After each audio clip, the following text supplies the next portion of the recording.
but it's commit to it to get through it. Because until you decide or you commit to it, you're not going to get through it. And yes, it go 1, 2, 3. I got to be a beast and be like 1, 2, 3. I'm hot, watch me unleash and it go 1, 2, 3. When you know that you the best out, chest out. I'm saying I got now, forget the rest now. 1, 2, 3. I got to be a beast and be like 1, 2, 3. I'm hot, watch me unleash and it go 1, 2, 3. When you know that you the best out, chest out. I'm saying I got now, forget the rest now.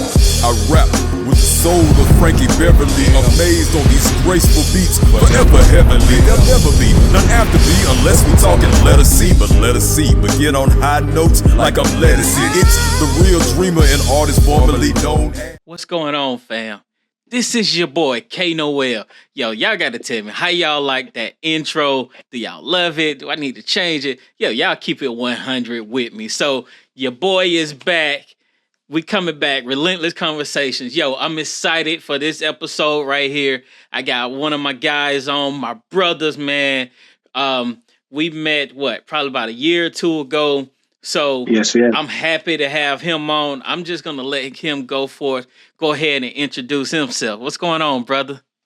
Hey, what's going on, man? How you doing, bro? It's good seeing you, man. It's good seeing you. Man, it's a great day. It's always a great day. You know that. It's always a great day. For sure, man. For those who don't know me, my name is Kevin Ferguson, a.k.a. Mr. Great Day. My goal is to shift your mindset today to make every day a great day. We're going to change the world one mind shift at a time. Facts, man. I just want to tell you, thank you for taking the time out. Happy to have you on, bro. But yes, sir. With this first question, man, and this is a question that's not of the norm. Who were you before the man that we see today? Ooh. Who was I? It's funny because I'm always growing. I'm always changing. So last year or 10 years ago, I was different than I was 10 years prior to that, than I was 10 years prior to that. But, you know, as a young man, I was a troubled little boy. Let's say as a little kid, I was a troubled little kid from the suburbs of Chicago, really the south side of Chicago. Grew up with a mom who was schizophrenic, a dad who was an alcoholic. And man, I was just a bad little boy, rebelling. My grandmother moved me out to the suburbs when I was 7. So I'm a little black kid, only black kid in the neighborhood. So obviously I look different. I talk different. I act different. I eat different. I smell different. Everything is different. And so, you know, I don't have any parents, and, you know, that caused me to rebel, to act out. And what's crazy is that in acting out, man, I was a bad kid, always suspended from school. In third grade, I threw a whole desk at a teacher, like WWF, just heaved the whole desk at my third grade teacher, got expelled from school. You know, I was just a terror. And until I would have to say about the age of 13, I was running up and down the hallway, and one of my pastors said to me, "Hey, little boy, come over here." And, you know, I gave him a little flip response. And he's like, "No, I want you to get over here." I said, all them running. You know, why you talking to me? He said, "I'm talking to you because you laughing." I said, "Why am I getting in trouble for laughing at them running?" So he pulled me to the side. He said, "Let me tell you one thing." He said, "I pulled you over because you're the leader." He said, "God gave you the ability to lead. They only doing what they doing because of you. And once you realize that, you'll take your rightful place in this world. You were born to be a leader, and God gave you that talent." And what's crazy is that I went from the student that I was to we could almost say a straight A student. I graduated with a 3.9 GPA from high school. By the time I was 16 years old, I had my own business. By the time I was 20, I had my first rental property. By the time I was 23, I was a corporate executive. By the time I was 25, I started my second business as a property manager. I went into high executive corporate business. I went to Loyola to be a doctor. I mean, everything was kind of on my side, and I was just sky and high. But all those successes still had a little boy inside that wasn't fulfilled. And God gave me the gifts to be talented. So in my 20s, I was a man chasing success. But in my 30s, I was a man that was empty because of success. I had reached a lot of heights. Wasn't much you could tell me, you know, platinum business car, in and out of hotels, cars, you know, rental cars. You know, I had it all. Take my little daughter to Disney cruises. I was doing it all. but it was something nagging inside of me. And it was the fact that I was supposed to be speaking life and changing people with the gift that God had given me. My 20s, I used the gift that God had gave me to earn money. In my 30s, I just didn't know where I was going to go. So I said, hey, I got to stop. And then I decided to leave the corporate world, just do entrepreneurship, but to speak life into young people, especially young entrepreneurs or new business leaders emerging in this world. And so this is where you get Kevin now versus what Kevin was, the little bad kid to a man on purpose, a man trying to change people and help them to peel back the curtain when it comes to entrepreneurship and leadership. And I hope that answered your question. Yeah, man. And what I love about that is you have now become for other youth what somebody else was for you. Mm-hmm. And man, just look at those. You talked about two pivotal moments that I love. You know, the 13-year-old and the pivot from the corporate. Mm-hmm. So I want to go back to 13 years old. Okay. And talk about that impact, man. Looking back on that, what would you describe how it spoke into that young 13-year-old?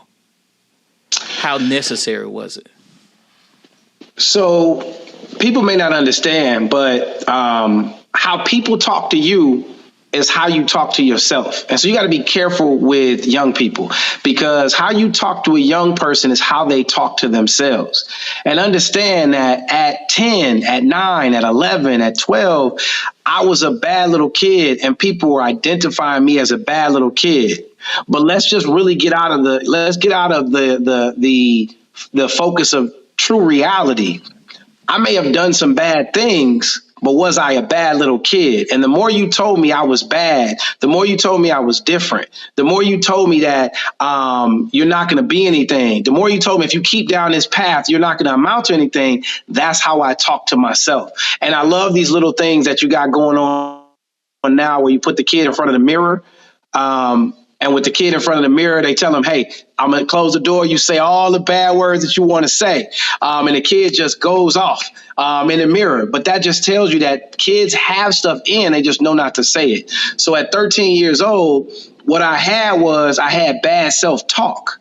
And that self-talk was just playing out in my actions. I didn't think I was worthy. Think about it. There was a trauma in my past. My mom was not able to love me based on her disorder. My dad, based on his drinking, was not able to love me. I was not worthy of love from parents. Where, think about it, I'm out in the suburbs where everybody has a mom and a dad. It feels like everybody's got the perfect home. You come home for supper and everything. But me, I'm coming home to a 50-year-old grandmother. I'm not worthy. And that's how I'm talking to myself. And my grandmother, being a Black single mom, wonderful woman, but think about it. She came up, she was born in 1928. So she came up more in a time where, we're heavy hand on discipline. And she say stuff to me like, if you keep down this path, you ain't going to amount to nothing. You're just such a little bad little boy. I don't know what to do with you. But I'm talking to myself. I'm talking to myself and I'm playing it out. That pivotal moment where A. Craig Barnett is his name, pulled me to the side. He helped me to change and to shift my mindset, which is how I was talking to myself. Now, he told me that God placed leadership in me and that I didn't realize it. And once I realized that, then I would take my rightful place, which shifted my self-talk from I'm not good enough to I'm not going to amount to anything, to wait, God put something special inside of me and it's up to me to find it. And when I find it, I'm going to be something. That shifted the way I spoke to myself. I spoke to myself like I'm a lost little boy that needs to find something and I'm going to do everything. Or to your podcast, I'm going to be relentless until I get there, right? I'm going to keep on going. And I'm going to make sure that I go from F's to A's. I can do it. I'm going to be up late. I don't care. I'm going to start. I'm going to have 0 periods. period. I'm going to take summer school. I'm going to do everything that I can to find my rightful place because I shifted my self-talk, or I shifted the way I spoke to myself because I believed in God, but that pastor pulled me to the side and spoke life into me instead of death into me. And I don't think my grandmother meant it. It's just the way that we tend to parent. But we have to be careful with our kids because when we say things to them, about them, even in our discipline, that's how they talk to themselves. And that was one of the main shifts. And it shows in my what we say, the receipts, like the receipts are there. They there. It shows in what happened in my life. Man, look, I love that. And it goes to something that I often tell people because I came from the background of gangs and stuff. So I tell people one thing about the cats on the streets is they hear the words that they need, but what they don't need. And the reason why I say that is it's because it's what they need to keep pushing them out there doing what they're doing, but it's not what they need because it's pushing them out there doing what they're doing. Yeah. And having that pastor, man, having him speak that life, that changed everything in you, man. And I love that, man. That is incredible and necessary. And us growing up as men now, we see the necessity of it. We see the necessity of speaking life into the young kings. We see how important it is to speak into those young kings because sometimes they don't have nobody speaking into them but the TV and the music. And we already see what that's doing. Hey, you know my thing, brother. What entertains you, trains you. Shameless plug, man. You follow me on Instagram. You go on. I got a little. It's a pinned video. We'll show you what entertains you, trains you, and everything right now is training them. They have a TV, they've got a tablet, they've got a screen in front of them all the time. And whatever they're watching, they play out. And I have said it for years. You can listen to the music 20 years ago, and I can tell you what the 30-year-old is going to look like. When it comes to like the person who's 35 to 30 to 40 right now, you look back, what do? We real chill. We like to hug, love on our lady, all that stuff. But when you get right about 25 to 30, it's a little bit more like R&B thug. Like, yeah, I'm a thug, but at the same time, I'm a love. Then you start getting a little further down, and now it's all FMBs. And now it's, I don't even got time for them. And I hate to say it, but what entertains you trains you. Because now we got,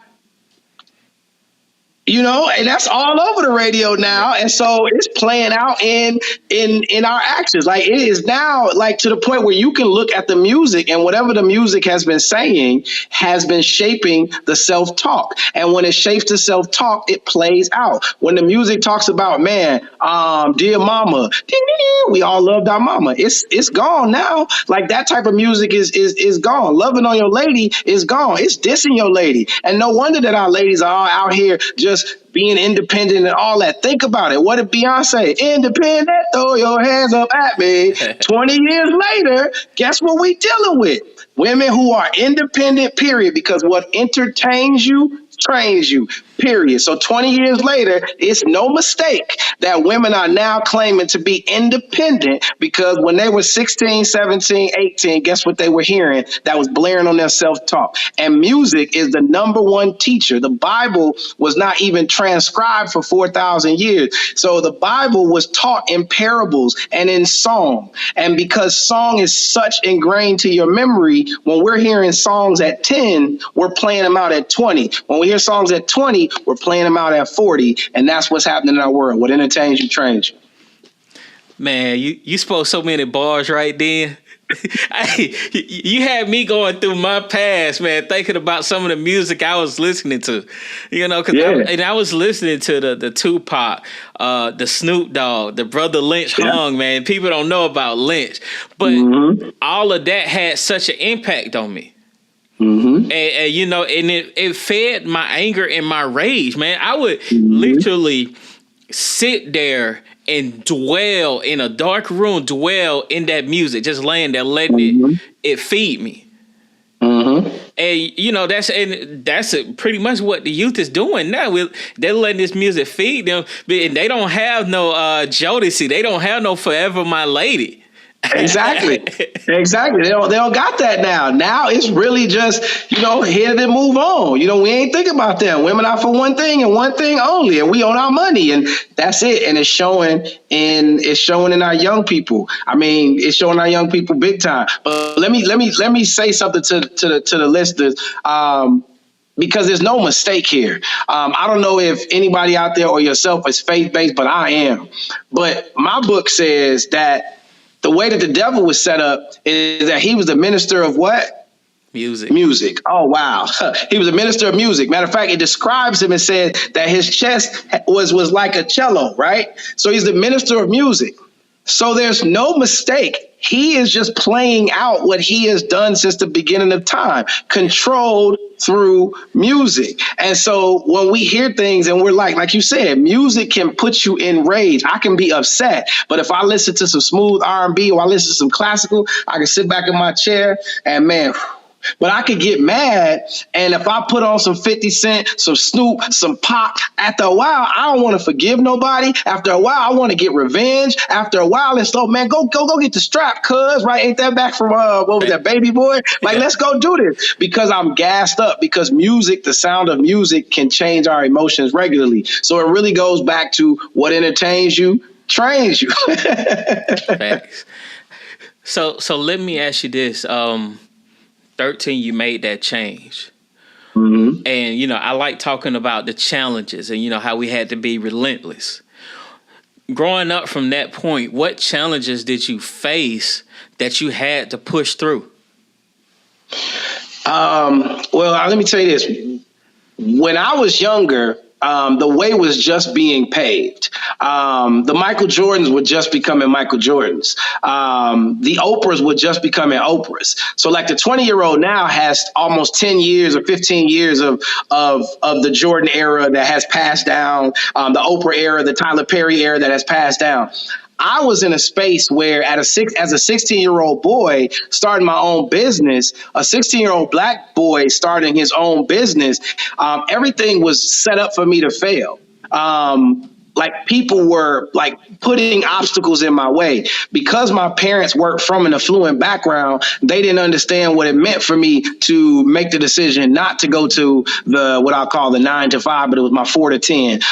What it meant for me on Saturdays to give up my Saturdays and not go out and to do things. What I had to be relentless about was being disciplined and giving up playtime at 16, 17, 18, 19 years old and making sure that I was running a business. I had 4 employees that were relying upon me to, get their Jordans and, pay for that because they were young too, but to get their car. And I had to be the person that was disciplined. I couldn't go out and spend the money the way I wanted to spend money.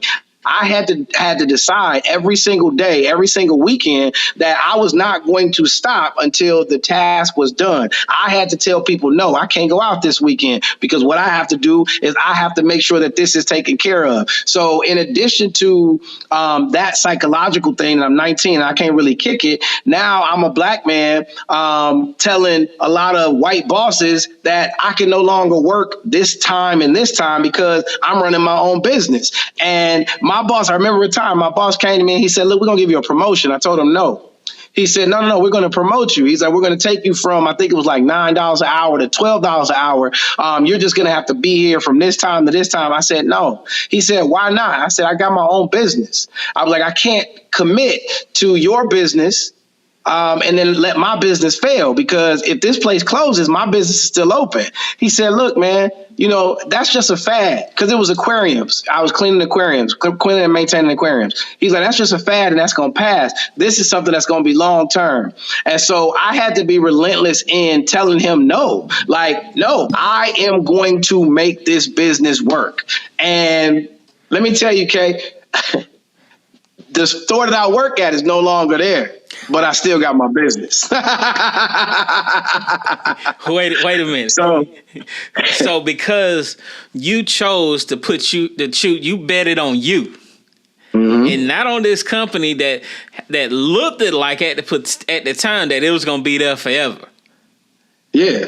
Man. Yeah, I mean, I'm just being PC. The store was PetSmart. It wasn't no little baby store. Like when it comes to like just being disciplined, relentless discipline, PetSmart is a multi-million-dollar corporation. But the store that I was at was in Lansing, Illinois. It closed, right? So that particular store closed. So it is just one of them things that whether it be a corporation or a little small business, a little small mom and pop, I had mine, and it was not going to close until I decided that it was going to close, and I never decided it was going to close. But the powers that be decided that that store wasn't making enough money, and so that they closed it down. So really, when you say relentless, it's that you have to be relentless in my discipline and relentless in my belief that I can bet on me and be successful. And I'm not going to trust. I don't care that you got a big name. I'm not getting ready to trust that. I'm going to trust what God laid on my heart, and that's what I'm going to do. And boom, lo and behold, years after that, man, that's how I bought my first property, and everything is everything from there.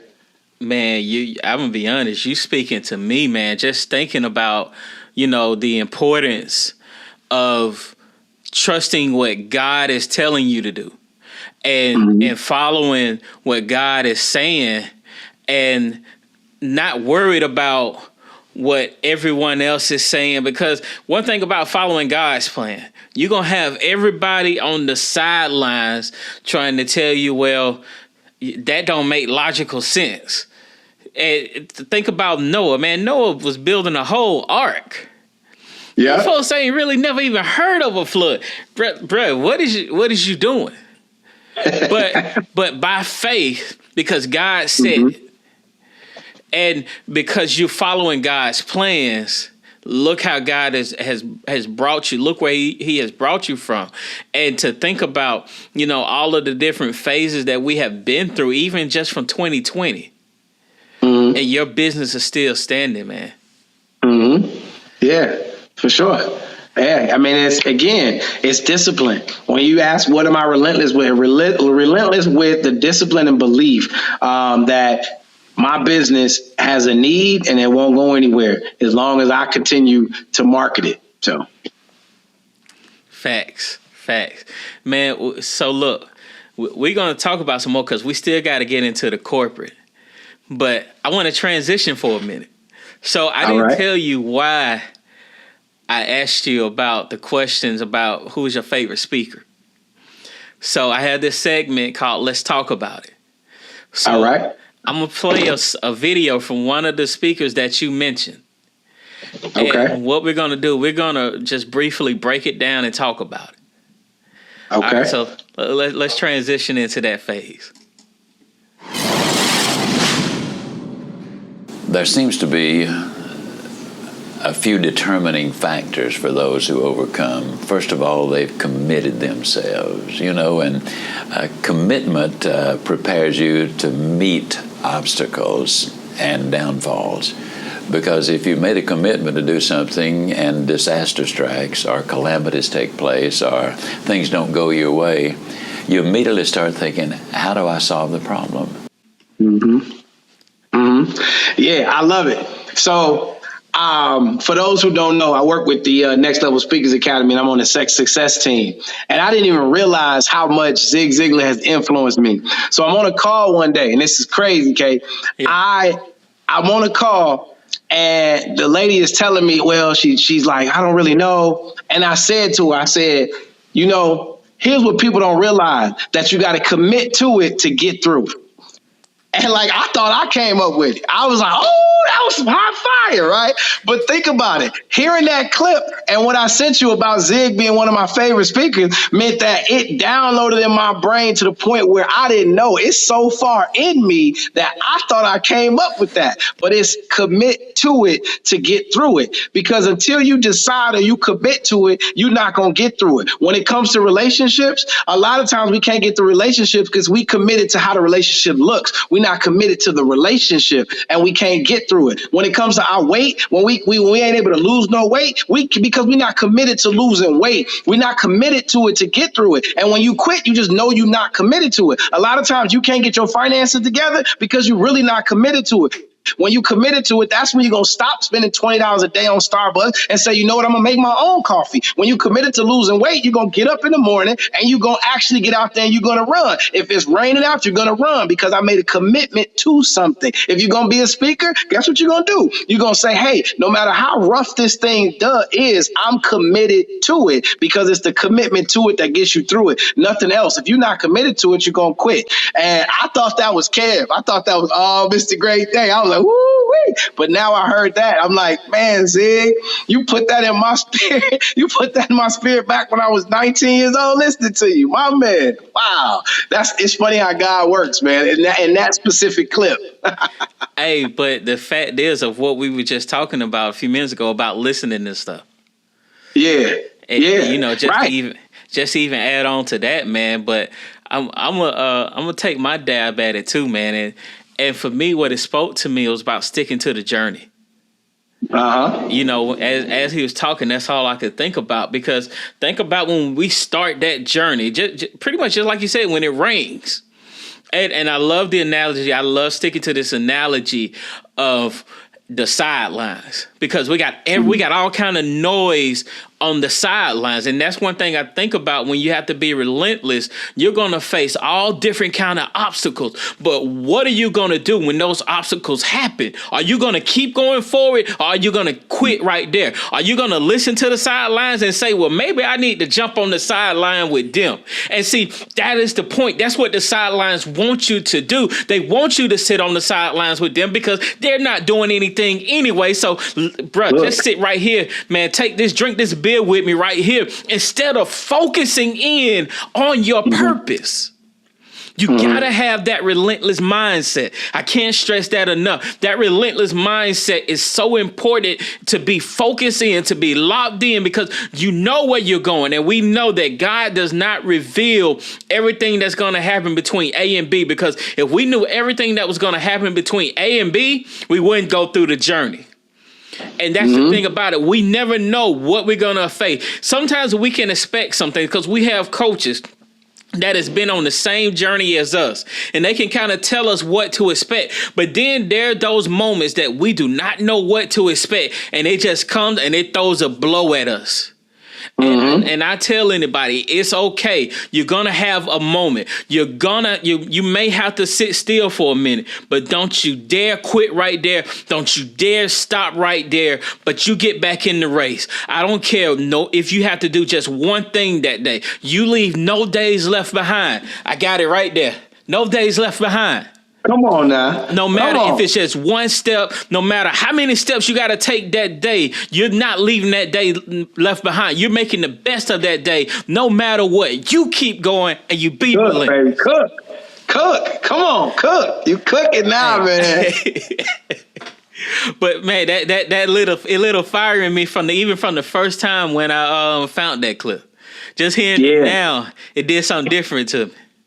Yeah, my man. Hey, I love what you're talking about right there, man. Like it just definitely is. You got to be relentless in that discipline. I love it, man. You was cooking for real. My man. But let's talk about that transition from the corporate job, man. Yeah, I say that was one of the hardest things in my life. It was a hard thing for my life because remember, all of the success that I had caused a audience. I mean, let's just be honest, man. I had an audience of people that was like, man, this dude is a prodigy. He's out here doing it. He was gonna be a doctor, decided, nah. I mean, I'm good. I'm accepted, but nah, I'm good, right? I graduated and I was ready to go to medical school, but nah, I'm okay. I'm gonna start a business, another business, and then I'm gonna get in the corporate game. Get in the corporate game at the bottom, completely different from my medical background. Kill that. Become a director of admissions, then kill that, become an executive director, kill that, become a regional executive director, right? Kill that till the school's closed down. Like, wasn't no stopping me. Went to another school, ran up the charts there. Then I had gotten so good as a regional director that I started creating young bosses. So I had got good at recreating versions of me that was now not only from one school to 3, 4, 5, 6, 7 other schools. So the God complex got real in me because it's like, ain't nothing I can't do. Now, granted, I always knew that it was coming from him on high, but there was still a point that it was me. And it was like, man, so I got inflated. It was like, man, look, you can't stop your boy. Look, I used to tell people this. I say, I'm the coldest that done did it. When it comes to this corporate game, I'm the coldest that done did it. And I still feel like I'm the coldest that done did it. But I knew that there was more to it. Like, it wasn't anything that I couldn't do, but I just knew that there was more. And I remember an orientation where I was looking through YouTube, and one of my associate directors, Craig McKinney, he brought me a video. He said, man, this is a good video. You should watch it. I think this will help you, because that's just like you played a video and it trampolines you into it. Before I did an orientation, I always played a video that would trampoline me into being able to speak to the young people. And it was the jump video. And, it was where Steve Harvey was like, man, there's going to be times where you're going to have to jump. Like, it's stuff that God done given you that you do better than anybody else. Some people cut grass better than anybody. Some people cut hair better than anybody. But you ain't never going to see that unless you jump. You're going to have to jump from that cliff. And when you jump, you're going to hit them rocks. And you're going to hit them rocks, going to tear your knees up. But at that point, you're going to know what you're capable of, and you're going to rise from it. And that inspired me. It inspired me to jump. And it was like, yo, I know God had more for me. I changed lives through my ability to motivate people, to inspire people. God has just given me I call it the it factor, that when I talk, people listen. And I was using it for corporations. And I knew that it was time for me to use this to expand the kingdom, expand young people, to help to speak life and motivation into young people who have nowhere to go, who don't even realize that they belong. And so I made that jump. And when I made that jump, it was a jump. I hit them rocks. I hit them rocks emotionally. I hit them rocks financially. I was in a tailspin because for once now I couldn't say I was Kevin, the executive director. Like, I had to look at my bank account. I never had to look at my bank account. Never. It's nothing. I had to look at my bank account for the first time and see, well, man, how's this going to go? I had to start paying attention to all of the money that was coming in from my rental properties. I had to start paying attention to how many times I was going to clean aquariums. I had to pay attention to taking my daughter on vacation and my kids. I had to pay attention to stuff where I didn't have to pay attention before.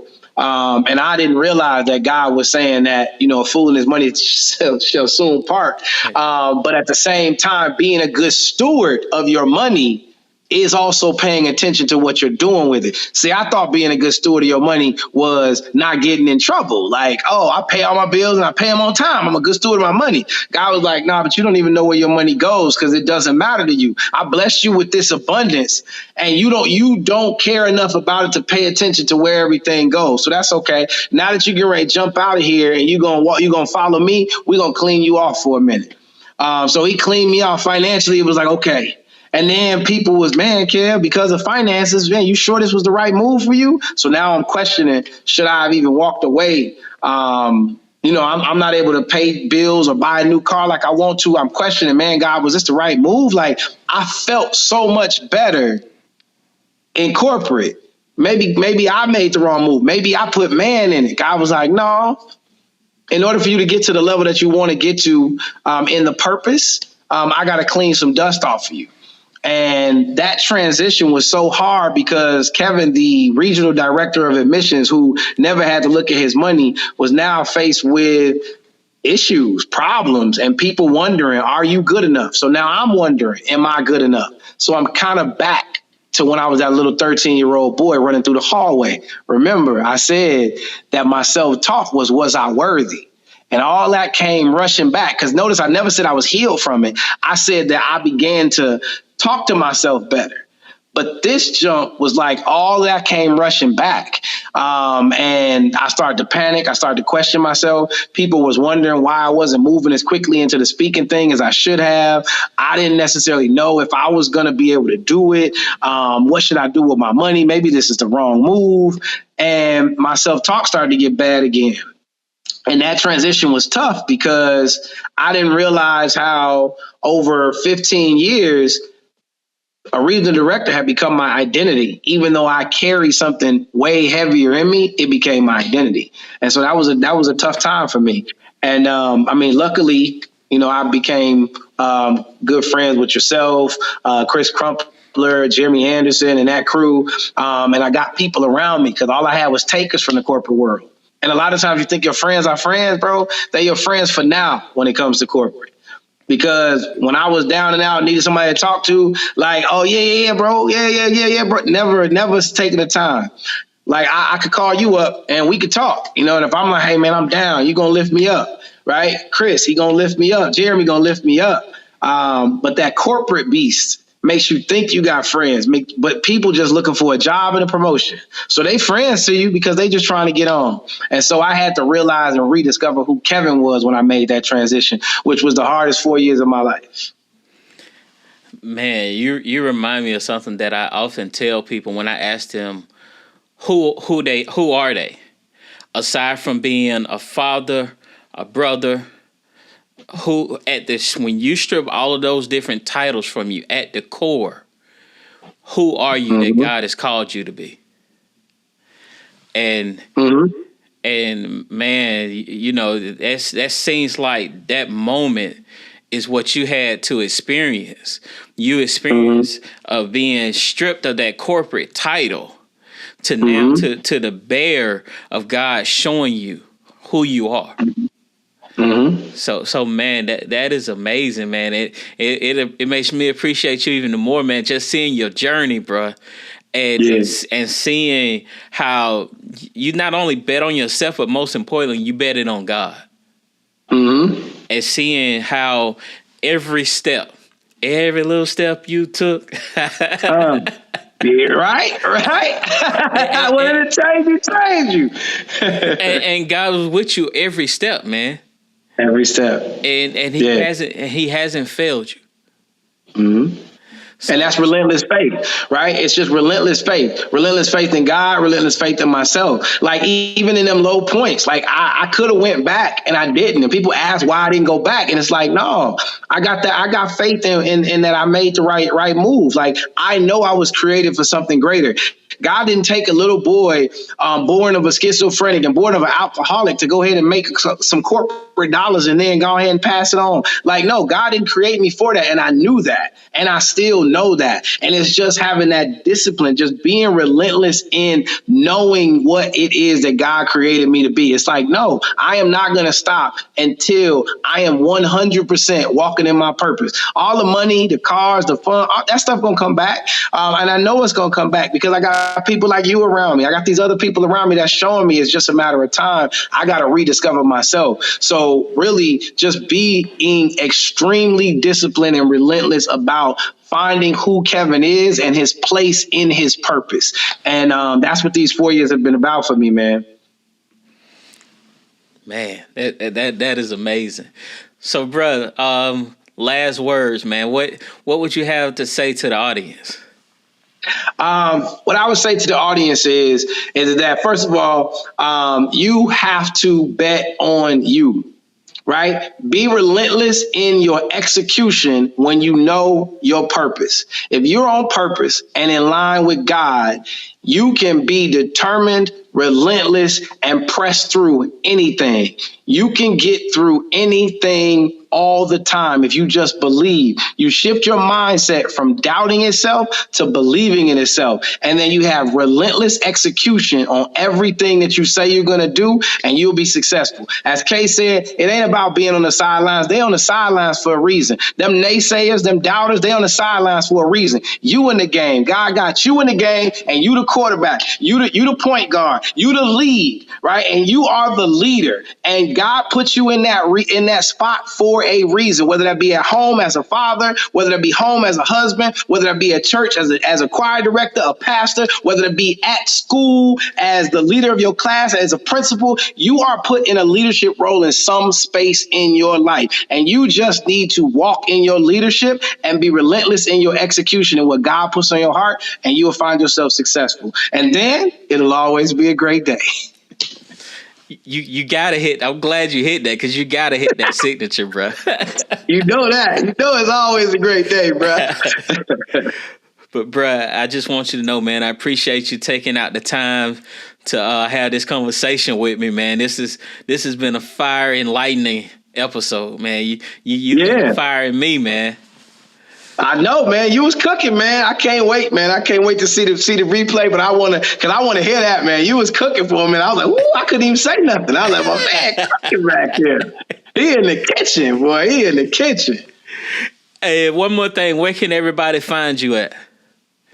Easiest way to find me is on Instagram. I got a link tree on Instagram, but my Instagram is Mr. Great Day, MRGR, the number 8 DAY. That's Mr. Great Day. You can look up my website, but again, I respond to messages and everything. I'm still the person that responds on Instagram, so that's the best place. I'm on TikTok, I'm on LinkedIn, I'm on Facebook, but Instagram is the spot. So you can hear every morning I come across the screen and I'm gonna say, "What, Kay? It's a great day." You know why? Because it's always a great day, and you'll be able to get some good inspiration. So that's the easiest place to find me. Yeah, man. Again, man, I appreciate you, bruh. And for all of my viewers, all of my listeners, you already know how it goes. Ain't nothing changed. I'm K Noel, your relentless motivator. This is Relentless Conversations, and I hope you have a great day. Leave no days left behind, and we are out. Hey, aren't you glad? Aren't you glad? I'm bringing it back. I'm bringing it back. My chains in the past. My chains in the yeah. Got my confidence back. My confidence back. I ain't living in lag. That ain't living like that. Ain't living like that. Hey, aren't you glad? Aren't you glad?